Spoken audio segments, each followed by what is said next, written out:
मित्रांनो, 31 डिसेंबर 1921 रोजी बेळगावमध्ये डॉक्टर बाबासाहेब आंबेडकरांची सभा संपन्न झाली। 31 डिसेंबर 1931 रोजी रत्नागिरी जिल्हा बहिष्कृत परिषदेचे तृतीय अधिवेशन चिपळूण येथे संपन्न झाले। 31 डिसेंबर 1937 रोजी सोलापूर जिल्हा अस्पृश्य राजकीय परिषद पंढरपूरमध्ये संपन्न झाली। या प्रसंगी बाबासाहेबांनी प्रभावी भाषण केले।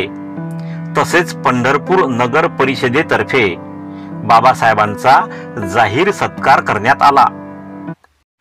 मित्रांनो, हा व्हिडिओ तुम्हाला आवडला असल्यास कृपया व्हिडिओला लाईक करा, व्हिडिओ आपल्या मित्रांमध्ये शेअर करा, तुमच्या चांगल्या कमेंट्स मला पाठवा आणि पहिल्यांदाच या चॅनलला भेट दिली असल्यास कृपया या चॅनलला सबस्क्राइब करा आणि बेल आयकॉनला प्रेस करून त्याला ऑल वर सेट करून ठेवा, म्हणजे मी अपलोड केलेला प्रत्येक व्हिडिओ तुमच्यापर्यंत लवकरात लवकर पोहोचेल। भेटूया पुढील व्हिडिओमध्ये आणि तोपर्यंत जय भीम, जय भारत।